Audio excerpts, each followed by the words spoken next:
Thank you very much. Well, good afternoon, everybody, and thank you very much for taking time out of your busy schedule to attend this forum.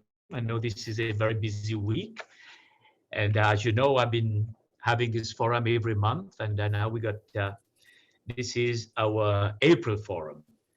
Uh, Before I begin with updates, I want to be mindful and remind everybody that today is International Earth Day.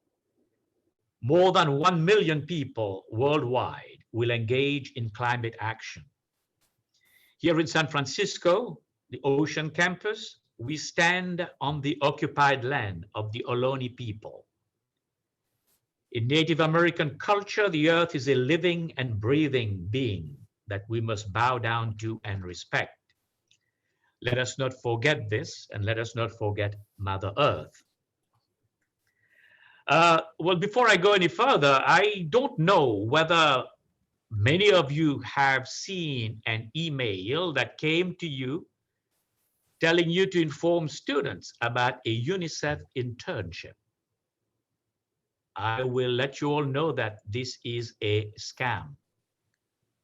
Okay, please, if you have shared that information with anybody you know, with students and so on, make sure that they don't go through with it, because I made the mistake of forwarding that email to my own daughter. And right now she is at the police station. Prior to that, she was at the bank and at DMV. So please be careful, because a lot of phishing, as they call it in computer lingo, is going on. I want to start with an update from facilities. And the first update from facilities is about the Diego Rivera Theater project. Today, Vice Chancellor Alamin's team with Associate Vice Chancellor Alberto Vasquez issued the RFP to the 3 design building teams. They are now working on the criteria given, the specs given, and by May 25th, they will submit their bid as to how much it will cost us to have them build that Diego Rivera Theater for us. The final selection will take place following that meeting, that submission, I mean. The Board of Trustees will get an opportunity to review that at the board subcommittee meeting, and a team will be selected for June 24th. I also have great news for you about the Diego Rivera mural. The San Francisco Museum of Modern Art was able to remove the first 10 panels of the mural embedded in the wall of the lobby yesterday afternoon. And the process to remove and protect the mural for relocation to San Francisco Museum of Modern Arts for display has taken several years, as you all know it. And luckily, everything went very well. And we are right now in the process of moving everything so that the mural can be on display at the Museum of Modern Art. The next update is about COVID. You know that the city now is in orange. North of us, Marin went into yellow, I believe, this the past few days ago. And it is very likely that San Francisco will achieve that distinction in the next couple of weeks. This, to a certain extent, will inform and guide the reopening of the campus by the fall semester. Tomorrow, when the board agenda item for next week comes out, you will see a resolution from our Board of Trustees as an action item, making a commitment to do everything possible to bring in on-campus learning to all our students. This being said, Vice Chancellor Bogle is here and will share with us some of the things that we are doing. We have to be mindful of the Department of Health restrictions. We have to be mindful of guidance from CDC and the state, the governor's office, about social distancing, about lecture classes, and multiple other things. Many of you perhaps saw an article in the paper a couple of days ago about the SFUSD getting students back on campus, but at the same time, the students will still be Zooming. They were Zooming at home, and now many of the students will be Zooming in the classroom. I also want to remind you all that we have letters of agreement with all our unions, and we will be respectful of those agreements that we have. Vice Chancellor Bogle, is there anything you want to share about the return to campus, the fall schedule, and the summer schedule? Thank you, Chancellor. The summer schedule, of course, has been online, and registration started, several weeks ago. Our summer schedule is mostly remote, with a few in-person classes. In terms of the fall, we are continuing to plan for a mixture of remote and in-person instruction. We are anticipating, based on current Department of Health restrictions, that we will be able to expand our in-person instruction in a variety of different areas. And we're working with the recommendations of department chairs and their supervising deans on the specific classes that we will have in person. We expect to have details published when the fall schedule of classes goes live later in May. Thank you. All right. The next thing I want to touch on is, you know, that Vice Chancellor John Alamin has been has been holding the budget forums, and now he's going to be meeting with the departments as quickly as possible to plan for the 21-22 budget. Each area, my understanding is each area has identified a lead person. The people from the finance office will be meeting with every department on campus, and we'll be looking at the needs, and also we'll be working with HR to look at staffing in every area, at costing the staffing and everything else that we have to do so that that budget can be prepared. You do know that we have to have a tentative budget approved by the board before June 30th. The final budget is approved by the board at the August meeting. Is that correct, John? Because it has to be sent to the state by September?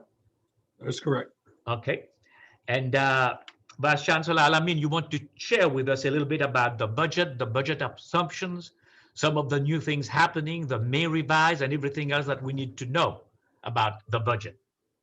Certainly. Thank you, Chancellor Vurdien. We are getting ready for the month of May to work through with departments to establish budgets for the next fiscal year. The goal is to establish a balanced budget, which essentially means we're looking to have a zero based budget, which will meet our anticipated revenues for the year so that we do not submit a plan which is out of balance to the board for the tentative as well as the adopted budgets. So there will be some differences in how the budget was prepared last year, but we're going to walk through with each department your staffing as well as your other operational needs in order to make sure that we put together a balanced budget plan. The current assumptions, as was been noted in the forum, we have a number of unfunded but anticipated cost increases next year. There currently are discussions going on right now with various groups regarding any possible concessions and needed changes that need to be made in order for us to resolve our structural imbalance. This again is ongoing. We are working with the city to ensure that our current revenue projections for items such as sales tax are on target. We were fortunate that in prior year, our sales tax dollars were above what was budgeted, but due to the pandemic, I know there has been some concern as to the projection that was done for this year. So we're still waiting for the city to update their revenue targets and assumptions, and we'll make any appropriate adjustments and notification to the campus if that comes up. We also are looking forward to see what happens from the May revise. Some of the state revenue projections indicate that the state is looking at having some type of surplus, but it all depends upon the priorities of the administration and the governor as to where they decide to allocate those dollars. There was a January proposal for growth to be issued to the California community colleges, but it was predicated upon a number of student success allocation metrics being met. There has been a proposal and discussion that we just have that purely as a base allocation increase to the colleges. That's still up for discussion. It is less than 1%. It does provide some significant, or it does provide some measure of funding, which we could anticipate in the amount of roughly about $2 million, but we will not know for certain about any of those changes until the May revise comes out after mid-May. But again, as soon as there are any additional information that improves the financial circumstances of the college, we will make sure that the college is notified through not only the college budget committee, but through participatory governance and of course, through the chancellor's forums.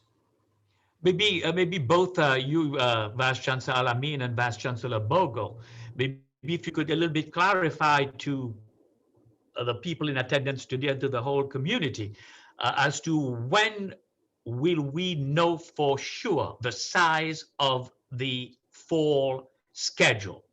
Because people have been asking that question. What will the size of the fall schedule be?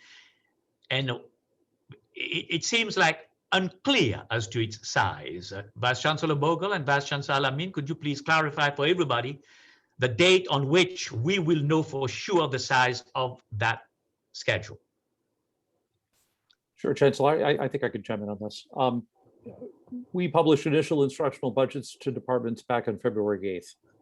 And our departments have been working on the schedule of classes for the fall based on those initial instructional budgets.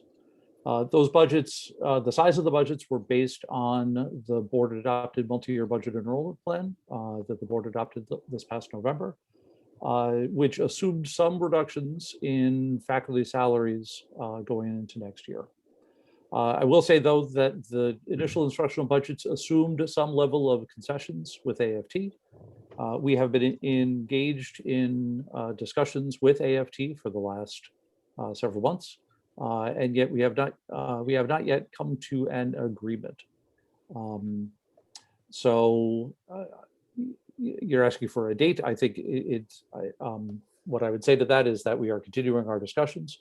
We are hopeful that we'll get to some agreement sometime soon that will clarify our picture and allow us to clarify exactly the size of the schedule. Now, since we're going to be, that schedule is coming out by the middle of May, I mean, my understanding is that by May 10th, by that day, we will be set as to the size of the schedule for the fall semester? Yes, we are. As many of the people here know, we are engaged in a process by which we are planning some level of full-time faculty layoffs, the extent of which, again, is contingent on any agreement we may be able to achieve with AFT about salary concessions. There is a definitive timeline for those full-time faculty layoffs that's set forth in the education code. Our board of trustees has already acted back at the end of February, but has to act yet again to effectuate the specifics on those full-time faculty layoffs. We have that meeting scheduled on May 10th. This week we are engaged in the process with an administrative law judge that will come to its conclusion. The administrative law judge will release her findings, and then an action will go to the board on May 10th. By that point, we will have all of the details of this sorted. Vice Chancellor Al-Amin, anything you want to add to that? No, Vice Chancellor Bogle clarified the target date that we're currently looking at, which is May 10th. And by mid-May, specifically after this occurs, and along with May revise, we should know for certain what we will have available to allocate out for the full instructional schedule and can plan from there. The next item we need to look at is the HERF funding. There has been a lot of talk about the HERF funding, and has there been any changes in the distribution of the HERF funds? Well, there has not been any distribution or any additional planning yet for our HERF 3. We have been notified that we will receive a HERF 3 award. We have not yet officially been notified from the Department of Education. Part of our planning efforts for expenditure of HERF 3, we will convene a work group from various areas, as well as we will provide a survey instrument, which will be given out to the community and all of our affected college constituency groups, so that we can get feedback. The work group can take that feedback and use that in crafting a plan for our expenditure of the HERF funds for the 2021-22 fiscal year. So that's still in progress. As soon as we do come up with the survey instrument, which hopefully we can have completed and issued by the end of this month, by early May, then we'll begin convening the members of the work group task force in order for us to begin to go over that survey information, and we can begin to put together some initial plans, if not by early summer, but definitely by early fall. So how about the disbursement of funds to the direct aid to students? I mean, has there been any change in that, or it's still the same? There's been no change to the direct aid of students. At the last board meeting, the board directed us to provide an additional $1 million in funding, which will be split equally between both student allocation groups, which we've targeted. So in total, basically, both groups will receive almost a little bit more than $4 million. We issued $3.5 million in the fall. We're going to issue another $4.5 million within roughly about the next 2 weeks. All right, well, thank you very much. The next thing I will get into is student affairs. Well, I do believe that the very first piece of good news is that there will be a virtual commencement for our 2020 graduates, as well as our 2021 graduates. We also have good news in the sense that we have identified a commencement speaker, somebody who is no stranger to City College of San Francisco. That person was a trustee of the district who went on to be a judge of the Superior Court of San Francisco. Her name is Justice Julie Tang. We have also identified a student commencement speaker in the person of Alexa Bautista, and I'm going to ask Vice Chancellor Wilkins to give us some information about Ms. Bautista, if you have some information about her. We are in the process of collecting that information and a photo, Chancellor Vurdien, and so we'll be able to send out like a brief press release to share that. Okay. And then I just wanted to mention that just as a reminder, the date for commencement is Friday, May 28th at 10 a.m. All right, and it starts at 10 a.m. and we are looking at an event that will be virtual and Yes. will last about 3 hours or so? Oh, a little less than that. Like A little less than that. Yeah, Okay. yeah. It'll be All right. probably a little more than 2 hours. Oh, well, thank you very much for that. Any update on registration? What we have on registration right now, we have non-credit registration is up from the 7,000 of last semester to about 10,000 unduplicated headcount. Is that correct, Vice Chancellor Bogle? That's the information we have? Yes. All right. And this is due to a partnership between admissions and registration, ESL non-credit faculty, and our college marketing director. So everybody has worked very hard. And, you know, we have to thank the staff in registration who manually entered the 10,000 registrations in the system. Okay. And I want to let everybody know that I have asked IT and registration to work together to see how we can simplify the registration process for non-credit students. The past few weeks have also seen a huge amount of activity in registration, because I have given strict, clear, definite instruction to spare no effort so that before the middle of May, we can test this registration process, and that we will have a registration system that is not going to be an inferior system compared to the neighboring districts. And I've been assured by both Vice Chancellor Wilkins and Associate Vice Chancellor Ellen Rice that everything is on its way for this to be a reality. I also want to take a moment to thank ESL faculty who have been instrumental in working to help with that process. Professors Krista Lewis, Fanny Law, Jean Kersley, Ingrid Farnbach, Nikki Trahan, and Greg Keach. So this is where we are right now with the registration process. In student affairs, we have a new student counseling department that, it's not a new student counseling department, but they have started a new process of tons of workshops with steps to credit, which included creating an educational plan, applying for financial aid, and credit orientation. The Financial Aid Office has kicked off a call campaign to students as part of the college's financial aid outreach, which is more of an in-reach effort.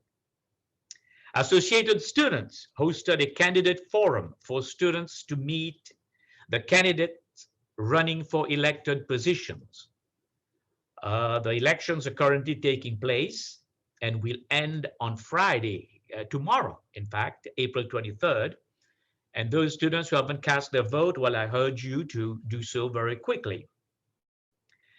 And also the student health nurses are launching a wellness series. So that's where we are with the student affairs update. Vice Chancellor Wilkins, is there anything else that you'd like to add to that? Yeah, I just would like to add that in an effort to support fall registration, our counseling department is collaborating with all of the center deans to provide counseling support in virtual help counters. So both at counseling and at the centers, that will start May 25th through June 17th. And will support registration efforts at Ocean, Chinatown, North Beach, Downtown, John Adams, and the Missions centers. And then also there are a number of outreach activities and events that are happening to help support our San Francisco Unified School District students get into the fall registration process. Frisco Week will start May 24th through May 28th. And there will be a number of virtual workshops also that are designed to help support students' ability to get registered, workshops like the YCCSF registration, presentation and registration assistance. There'll be help huts that are established the first week of summer and fall term to help students. And then there's continued collaboration both for non-credit and credit in-person registration assistance that will start in June as well. So there are lots of assistance to help our students be able to register successfully for non-credit. Thank you very much. Go ahead. And in multiple languages too. I forgot to. All right. Well, thank you. Then the next item is I want to share with you a bit about the audit. You all know that we hired a director of audit sometime in December last year, and Mr. David James, the director of audit, reports directly to the Chancellor and has a dotted line to the board, and he has unfettered access to every area of the college, and he makes recommendations, he reviews what is going on. And he has, well, I started by giving him some assignments, some work to look at. And in the next couple of months or so, he will be more or less very independent in the areas that he looks at. And I would like for Mr. James to share with you briefly some of the things he has been doing and some of the recommendations he has made. And then Vice Chancellor Alamin can tell you how these recommendations are being used to improve services and to guide next year's budget. Mr. David James? Sure. Thank you, Chancellor. So I think my role as the internal auditor is basically to perform independent audits of processes, verify information, check for internal controls. I report on what I see and test and verify, and my reports are fact-based. Since I've been here, I've completed an audit of salaries and benefits for administrative employees, and I've completed another audit of expenses for consultants and service providers. And the goals of these audits was to provide more detailed and in-depth information, particularly for the service providers, and look for recommendations about how we can, basically anything I found, what the expenses were, how we can track those and so forth. In general, that is going to be my focus going forward for audits at least for the current fiscal year, in terms of understanding and monitoring large areas of expenses for the college. That seems to be an area of biggest risk at this time, and I try to orient my audit around risk. I've done a risk assessment that has assisted me with that. I've gotten positive responses to the recommendations I've made for my audits. For example, one recommendation I made was simply about reporting for the kind of ongoing expenses we have. What are the purchase orders? What are the purchase order amounts? What are the payments on those? And if we get any expenses in terms of unexpected amounts or amounts that should have a purchase order but don't. I've been working with IT staff. An IT staff person has been assigned to me to help develop a report for that. And when that report is developed, I think that will help. I've gotten positive feedback on my other recommendations in my consultant report in terms of internal controls for monitoring for these kind of things where a purchase order should have been done with what was not for an expense, or how those kind of things are being monitored. So those are the kind of things I'm auditing right now. My current audit project is similar to the administrator's benefit and salaries audit, but it's for faculty. And that's what I'm working on right now, pulling those records. I'm getting a lot of help and assistance on that from payroll in terms of their records. And I'm actually reporting what we are really paying to faculty and staff and what the sources and funds of those are. I would anticipate that audit being ready by next month. Just in general, that's what I'm focusing on, providing assurance on financial information and making recommendations in my reports that can help the college achieve its goals. So that's my little report. Thank you. Thank you, David. Vice Chancellor Alamin, is there anything you want to add as to how that information is being used to guide next year's budget? Well, certainly. We're taking all of the information, not just from our external auditor, but also from David's work in order to help it look at items in ways when we can perform more efficiently, where we can look at particularly in facilities, the number and the type of contractors that we use, and looking for cost efficiency so that we can maximize the use of not only our bond funds, but other of our construction and facility management funds. And also looking at ways from via our general fund, how we can continue to find cost efficiencies in purchasing. I know one of the things in having discussions with our purchasing group is while we do rely upon using a lot of our master agreements and other contracts, which have been pre-bid to procure goods and services, also looking at the type of vendors and expanding our look in our accounts payable services to look at other vendors to find cost efficiencies. We find the data to be very helpful and useful, and we're using that in order to not only provide more cost savings in terms of what we buy, but being more efficient in our use of staffing and management. Thank you. And finally, I want to address a little bit what the college administration and the Board of Trustees have been doing to secure additional funds to help the college. We've met with multiple supervisors we've met with the representatives from the state, but that didn't happen in the very recent past. But in the past few weeks or so, we've met with several Board of Supervisors members. Last Thursday, at the request of Supervisors Ronan and Ma, we had a meeting with President Williams, Vice President Temprano, Supervisor Selby, myself, and the senior leadership team. The meeting was called by the supervisors because they wanted to help the college, and they wanted to secure some funds for the college. We had a good meeting, and when I asked how much money should I be putting in the plan that we should be providing them, and the plan was mostly about they wanted to give us money for outreach and to rebuild enrollment for the college. So I asked for that, and we were told to get a plan for about $10 million. I did. President Williams and I talked about it. We discussed it with the vice president of the board. And finally, the team put together a plan for $15 million, which we turned over to Supervisors Ronan and Ma. Well, so now they're working on it, and now it does look like the funding that we may be getting will be perhaps, it's a number that we are not sure about, but it's not going to be for the same type of expenditures. It will be more like a worth type of funding. So we have to see what shape and form that funding will take. We're trying everything we can. And where we are right now, well, you do know where we are. The situation is not an easy one. It is a very difficult situation for everybody.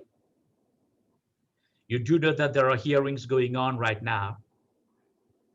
It is a situation that is affecting faculty, a situation that is affecting administrators. It is a situation that is very critical for the whole college. We do hope that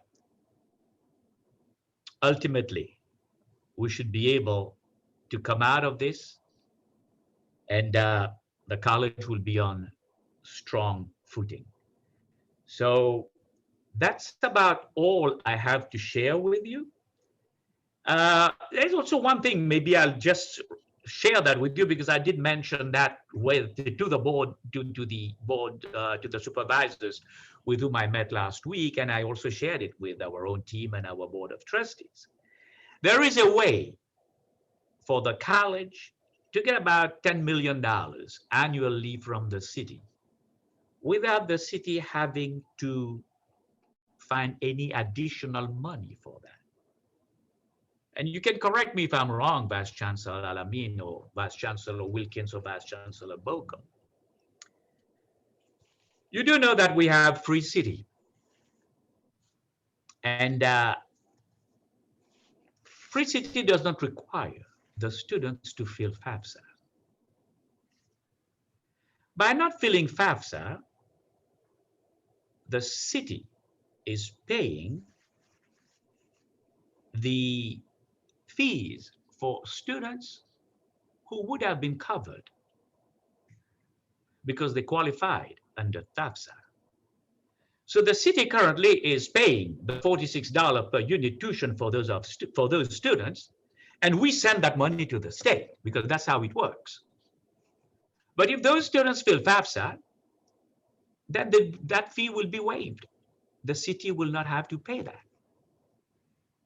That will amount to about $9 to $10 million a year. Now, since that money has already been earmarked, we could have worked with the city to make that become a permanent, ongoing funding to the city. And the other thing that will do also is when it comes to getting money from the federal government, we will be receiving more money. we would be receiving more money under HERF, under the CARES Act, because our number of Pell Grants or number of students that have qualified under FAFSA would be higher. So, Vice Chancellor Alamin, am I correct in that? Yes, sir, you are. That's correct. So this is something, I have mentioned that to the Board of Supervisors, and I hope something can happen out of it, because that money has already been earmarked by the city. It's not like new money or anything like that. So we work out on that, and I hope our two institutions, that is on the one side, the city on the other side, the college, can work and make this a reality. Maybe not for 2020, 21, 22, unless they work very quickly on that, because registration has not started for 21, 22, for fall of 21, 22. So that could be an additional ongoing source of funding that can help this district. So if we all work together as a team and we make this happen, we will have an infusion of about $10 million annually from the city, without the city having to come up with additional, not additional, but with new funds to give us that money. I'll take questions from you now. Sean? All right, thank you, Chancellor. Our first up is Sally Wynn. Sally, you can go ahead and unmute your mic. You're up. I have two questions then, and they're all related about, one was about what you just said. Doesn't FAFSA offer loans as opposed to outright free tuition? And secondly, regarding outreach and the money offered by the state, who would be in charge of that at City College, and where can we see the kinds of actions that are being considered? Thank you. Okay, let me answer the second one. The second one, the plan has been shared with the various governance group. The plan was, the $15 million plan was shared with AFT, SEIU, and all other bargaining units. And I don't know whether the plan is up on our website, but we can make sure that that plan is shared with you. If you request it, Rosie can make it available. For the FAFSA part, if you qualify, you qualify. If you don't qualify, you don't qualify. So Chancellor, could I just add that, so when a student fills out a FAFSA, they will find out all the types of financial aid that they are eligible to receive. So that includes grants like Cal Grants and Pell Grants, Supplemental Educational Opportunity Grant. So any kinds of grants, loans are also included in that, but it's just to tell them what they're eligible for. It is not required for them to accept any or all of the products that they would be eligible for, but it's a means to let them know what they're eligible for and how much.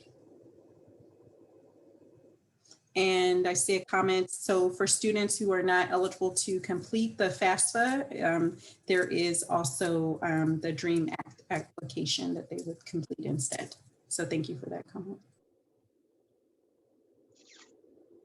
I hope this answers your question, Ms. Wynn. Sean, next question. Next up, Abigail. Abigail Bornstein, you can unmute your mic. You're up. Thank you.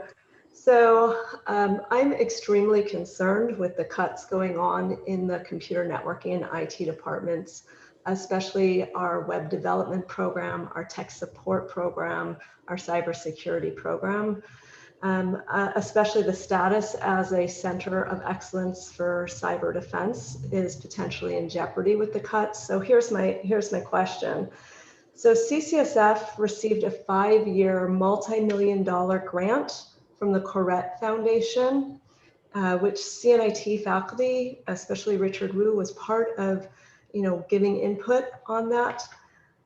So when's our cybersecurity, which is designated in this grant, when is our cybersecurity program going to be receiving the funds to be used as it was intended by the Corrett Foundation grant? I mean, what happened to the funds is what I'm asking. I keep asking this and we're not getting these funds. Where are they? They're designated specifically for our cybersecurity program. Vice Chancellor Bogle, you are the one that probably will have more information on that than any other person here. But Right, I'm wondering if, I think I see Christian Charles in as one of the participants. I'm wondering if we can put her on the spot. Sean? Sean, can you bring Christian Charles in to answer the question? But Associate Vice Chancellor Charles, could you please answer the question? Sure. Thank you, Abigail, for asking that question. COVID has really thrown us off in terms of the planning. The money is there. There is still an earmark for the cybersecurity program for a faculty member in particular. And we're actually having a meeting, I think it's this coming week, next week.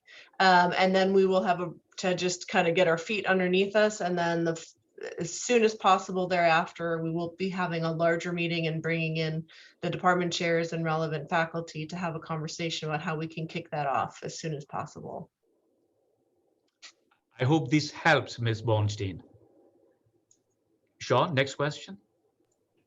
Next up, Annette Mullaney. Annette, you can go ahead and unmute your mic.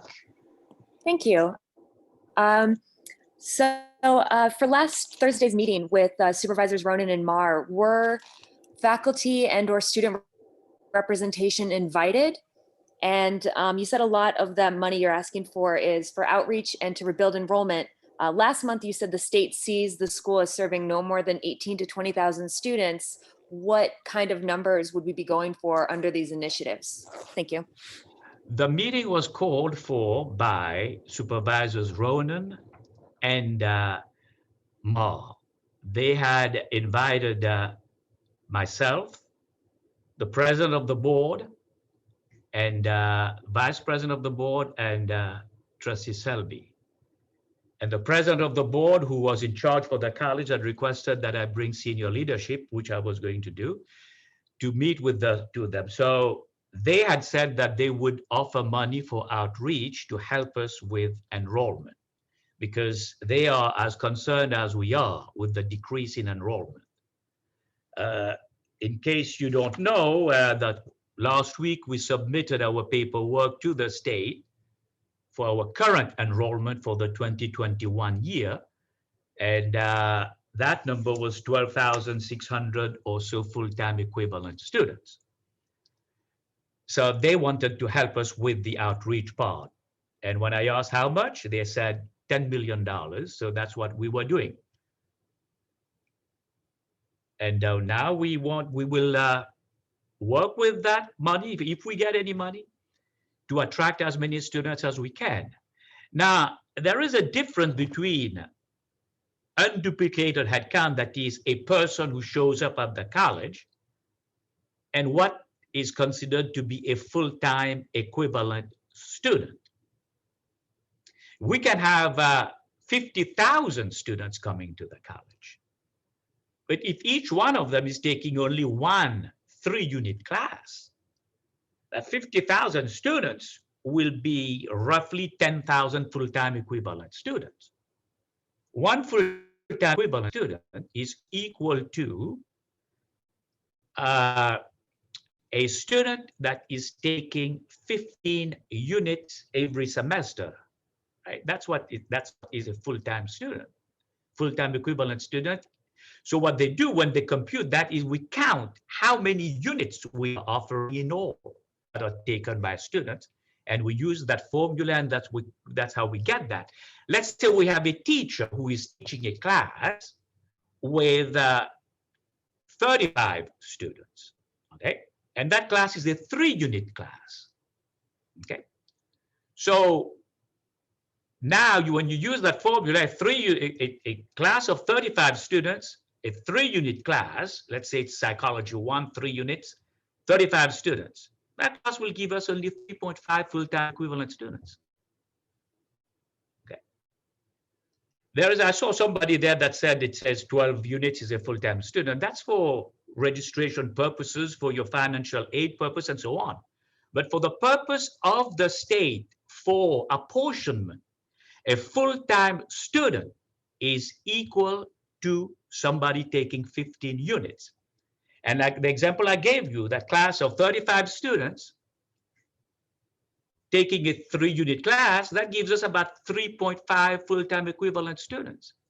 So when we have a class of 20 students taking a 3-unit class, okay, that's 60 contact hours a week, right? And when you multiply that by the 17.5, which is standard, that's the measurement used by the state, 17.5 length of a semester, right? That class with 20 students, 3 units class, is giving us roughly 2 full-time equivalent students. And in the best case scenario, assuming that we are collecting full apportionment on that, I'm not making account of whether we're collecting for the additional sitting. So I'm just saying that I'm making the assumption that we're collecting full amount on that. 5,700 per FTES. So that class of 20 students, a 3-unit class, is giving us $11,400. That's all we're getting from that class. You have to remember that now we have to cover other expenditures for that class. You got your custodial services, you got electricity, you got many things going on. According to the state accounting method, for an institution to be able to meet all its fiscal requirements, its expenditures, be able to maintain the facilities, the grounds, pay faculty, pay staff, and cover everything, you need to have an average class size of 35. So that's why you have some classes that have size of 45, and then you have others because of the nature of the classes. They are small classes with 10 students, 12 students. So you have to be able to balance that. And ultimately, we need to be able to have an average class size of roughly 35 to be able to be solvent. I hope this, it's been a long answer, but I hope I've answered your question. Sean? All right, next up on the list, Joey Nelson. Joey, you can unmute your mic. Thank you. On Monday of this week, Vice Chancellor Bogle testified in court that the number of classes and professors being eliminated is based on how many classes are needed to serve degrees earned.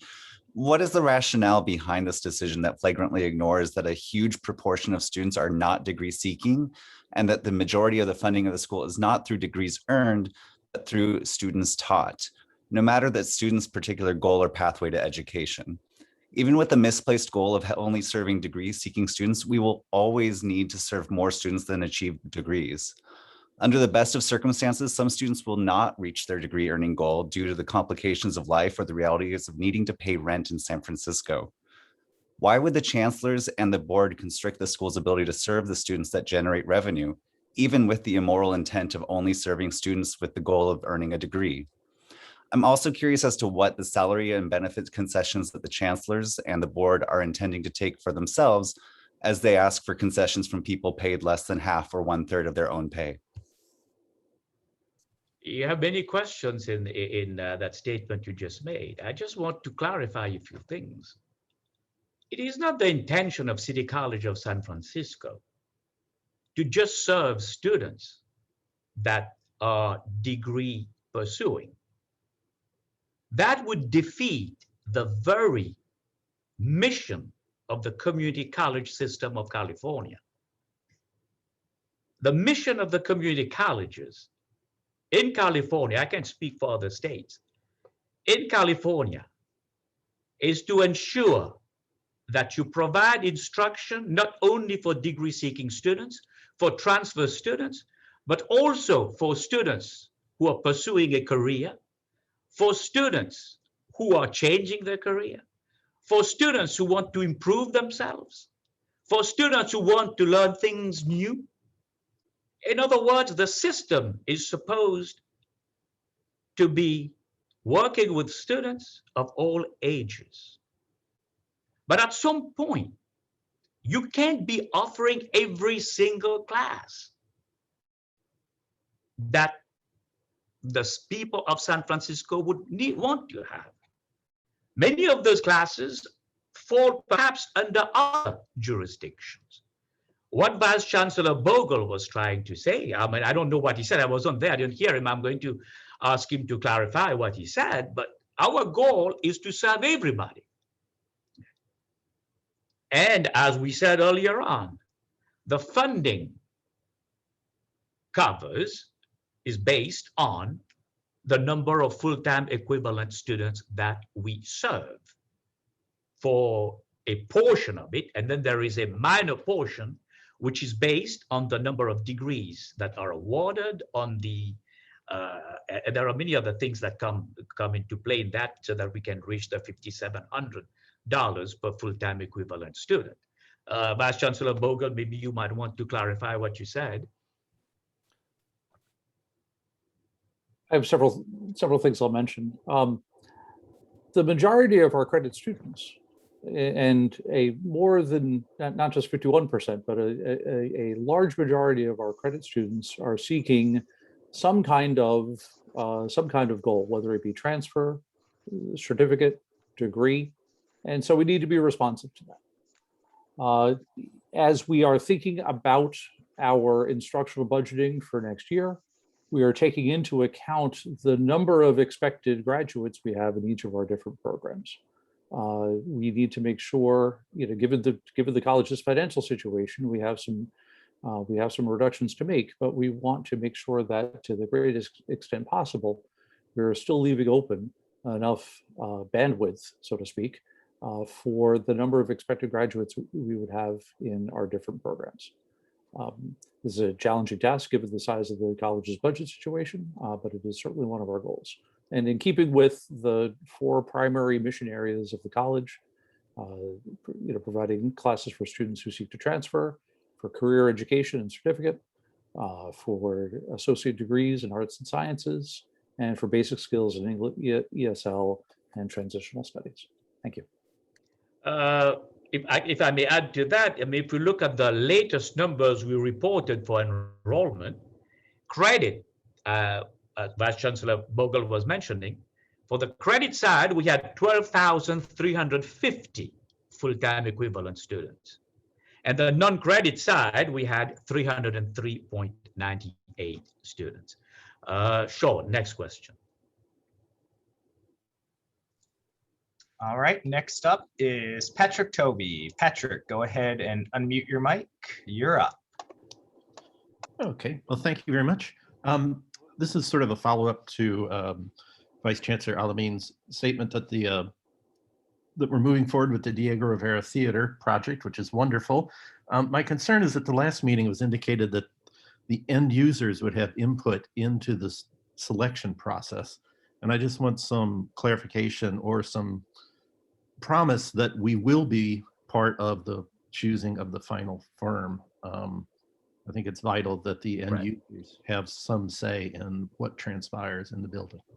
Professor Toby, I can assure you that under the leadership of Vice Chancellor Alamin and AVC Alberto Vasquez, the team, there will be a team, I think the facilities committee team will be reviewing the 3 proposals, assuming that all 3 groups submit their proposal. We'll be reviewing that and we'll be making recommendations. And then I will have an opportunity together with the Vice Chancellor and somebody from the board representing the board facilities subcommittee to interview the finalists and meet with the committee and before a final decision is made. This reassurance is helpful. Sean?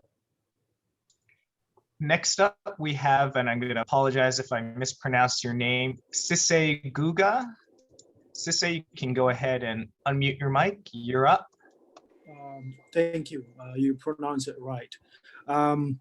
My question is, so as we know, there is a budget deficit this year, and because of that cause, there is a 200 layoffs. And since I'm running to be president at Ocean campus to join the student council. I'm really thinking to find a solution coordinating with the staff. So what is the plan that your office has either to generate or to increase a budget and to bring those staff back? So we'll have the programs that is about to be closed. So are there any plans about this issue? Thank you. As I mentioned earlier on, we've met with supervisors. We have proposed a plan for up to $15 million to address outreach and also some workforce development programs and so on, that the classes that go with that. Those are some of the things that we are doing right now. Anything you want to add to that, Vice Chancellor Al-Amin? Is there anything else you want to add? No, in addition to looking for those revenue streams, we're looking at trying to have a very balanced approach towards trying to meet this budget deficit, not only through looking at expenditure reductions, but in how we can enhance our current revenue. And we're looking at all those available options. So. Sean? Next question. We'll take two more questions. Two more questions. Next up, we have Gilbert Valencia. Gilbert, go ahead and unmute your mic. You're up. Okay, so if I'm understanding correctly, there's going to be that option for remote learning in the fall. If so, how would instructors who are going to be teaching remotely would be able to have support because they're not normally teaching on a virtual environment? Tom? Sure. We have provided starting a year ago, we have provided some support and training through our Office of Online Learning and Distance Education to all of our faculty that have been pressed into service for teaching remotely. This is ongoing, and we are still doing this training. We have we've increase the capacity of our support for faculty and students in our Office of Online Learning and Distance Ed. And that is going to continue for as long as we have this remote training, remote instruction option happening. Thank you. Sean, we'll take a last question. All right, last question is Fanny Law. Fanny, go ahead and unmute your mic. Your last question today. Thank you, Chancellor. So non-credit programs generated a quarter of FTES, or 15,000 unduplicated headcounts before COVID.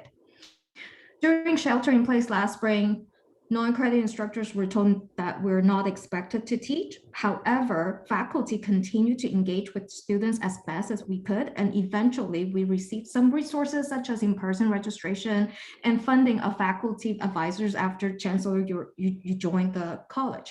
And the loss of non-credit enrollment was caused by COVID. CDCP enhanced funding of apportionment from state, and your perspective on productivity in terms of generating FTEs based on contact hours actually makes CDCP very favorable. So non-credit faculty and that Senate have been asking for partnership with the administration in the last few resolutions, the kind of partnership that leads to joint action plans and outcomes that serve students. So if the district is committed to serving non-credit students and recover the potential 1/4 of FTES of the college, would the administration be open to collaborating with non-credit faculty leaders regularly to work out a recovery plan to grow back the enrollment? The answer is yes. Unqualified, yes. In fact, I have directed the Vice Chancellor Wilkins and Vice Chancellor Bogle to work with faculty. And Vice Chancellor Wilkins has been meeting, has created a plan, has been meeting with faculty and staff to create a plan on making that happen. Vice Chancellor Wilkins, you want to say a little bit about the plan, about what you've been doing to reach out to students? So this is the work of the Student Support Strategies Ad Hoc Committee, and there are a number of work groups within that to address this issue of help rebound enrollment, particularly around students that we lost during the pandemic. One of those strategies that is being discussed is a survey to students to find out exactly maybe some of the reasons why they were not able to continue with their enrollment and what kinds of support they may still need to have. But the development of that survey is still being discussed with the goal of trying to administer it before the end of this semester. Chancellor, did you say anything else about the committee? Sorry. Yeah, go ahead. You want to, anything else you want to add? Oh, okay. And so the work groups that are also in operationalized under this ad hoc committee, which is a subcommittee of the Enrollment Management Committee, the umbrella under that umbrella, is a technology work group. There is also a student engagement plan work group, as well as a student support work group, again, all under the guise of are thinking intentionally about changes and or improvements under those areas to help better support our students. Well, thank you. Well, we thank you very much for joining us today. And I would urge you to attend the board meeting Thursday of next week. And I look forward to seeing you again at this forum in May. You have all have a great Friday and a great weekend, and I'll be seeing you soon. Thank you again for joining us. Thank you.